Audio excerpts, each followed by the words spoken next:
¿Qué tal? Buen día, soy el psicólogo Arturo Madera Osorio y en este video vamos a hablar sobre la terapia multimodal creada por Arnold Lazarus. Esta terapia multimodal se llama así por el aspecto precisamente de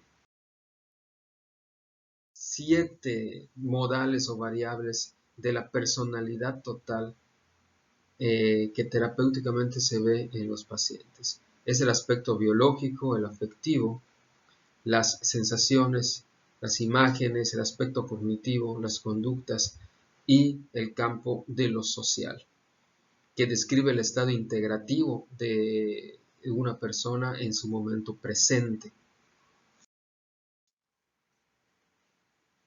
La terapia multimodal brinda entonces una descripción del estado integrativo actual de una persona a través de estos 7 modales de la personalidad, ya que ofrece una evaluación de las metas y cambios obtenidos en el paciente. En el aspecto biológico se ve el estado de salud, la enfermedad, la dieta, los medicamentos consumidos, los hábitos del sueño, etcétera, de la persona. En cuanto al afectivo, pues hablamos de las emociones sentidas, las expresadas o las no expresadas, como el afecto, el gozo, el miedo, la rabia, la tristeza. Las sensaciones son las percepciones de cambios en el funcionamiento corporal, las más evidentes, por ejemplo, el hambre o el dolor. En cuanto a las imágenes, pues estas son representaciones de los datos de los sentidos, como pueden ser las visuales, las auditivas, las olfativas, las gustativas y las táctiles. En cuanto a lo cognitivo, estamos hablando de ideas, creencias, valores o diálogos internos de las personas. Las conductas pueden ser verbales o no verbales, es decir, es lo que se hace y se dice, y sobre todo la forma en la cual se realizan las conductas.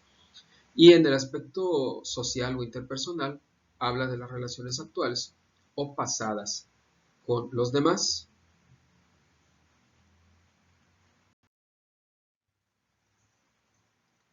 El perfil multimodal, que tiene un acrónimo que se llama básicos, compuesto por las primeras letras de los conceptos de estos 7 campos, consiste en la descripción del estado actual de una persona, misma que podemos ver en la segunda columna de esta tabla, con cada uno de los 7 modales de la personalidad total.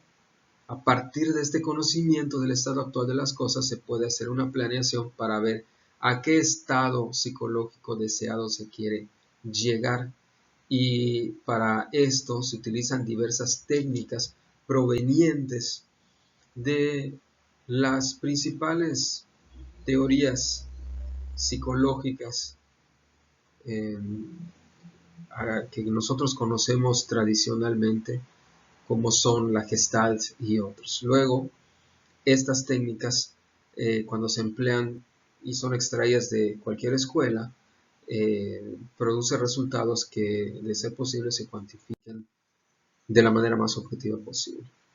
Por lo tanto, estas escuelas pueden ser la cognitivo-conductual, la transaccional, la Gestalt, la familiar sistémica, la programación neurolingüística, incluso la ericksoniana, la logoterapia, la psicodramática, y en este caso vamos a usar las técnicas que realmente le sirvan al paciente para que pueda superar su estado. Por lo tanto, existe sobre todo una situación de eclecticismo a la hora de dar las técnicas de psicoterapia. Pero el eclecticismo es técnico y no teórico, lo cual quiere decir que es posible para Arnold Lazarus emplear las técnicas procedentes de cualquier escuela, por eso es el eclecticismo técnico, pero sin la obligación de conciliar al mismo tiempo las teorías que las sustentan, porque incluso algunas pueden llegar a ser contradictorias entre sí, pero lo importante es el pragmatismo de las técnicas que realmente sirvan y estén probadas para el paciente. Podemos poner un ejemplo de cómo se utiliza el análisis multimodal, digamos en un paciente que tenga trastorno de ansiedad. En este caso, en el aspecto biológico, vamos a averiguar si las terapias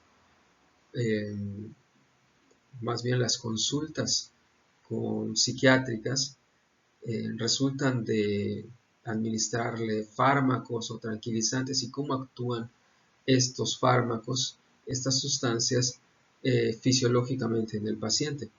En lo afectivo, lo que vamos a describir y averiguar son las emociones, que en la ansiedad las más frecuentes pueden ser la depresión, la culpa o el miedo. Suelen hallarse en personas que se les dificulta expresar sus emociones, sobre todo las más fuertes y profundas, como pueden ser la rabia, la alegría o el afecto.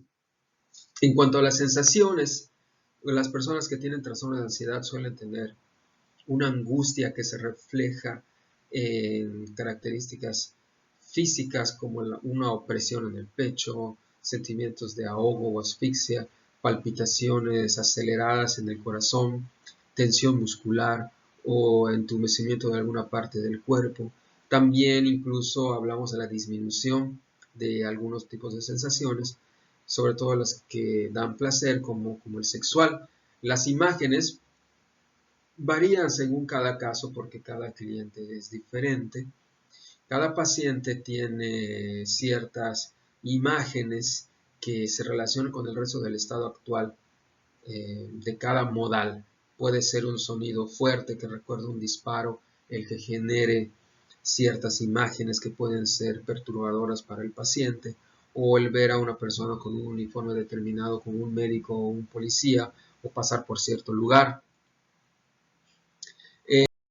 El aspecto cognitivo proviene de las profusas ideas erróneas que algunas veces requieren correcciones lógicas en el paciente, como pueden ser los diálogos internos negativos o autodesvalorizantes, diálogos externos con familiares y que también han sido generados por el paciente, lo que pueden a su vez generar un episodio de ansiedad.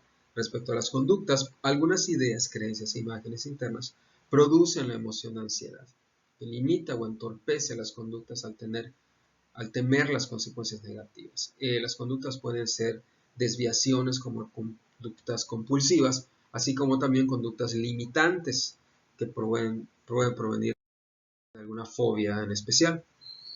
Por último, respecto a lo social, este describe los trastornos en las relaciones interpersonales en los diversos roles que los pacientes tienen, como por ejemplo en su familia, en el trabajo, en la escuela o en la universidad o con sus amigos, que están caracterizados por la falta de asertividad, o sea, deficiencias en la defensa de los derechos o en la expresión de las emociones, falta de liderazgo o un mal manejo de conflictos.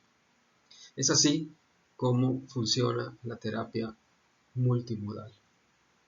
Muchas gracias por escucharme. Esperemos vernos en otro video.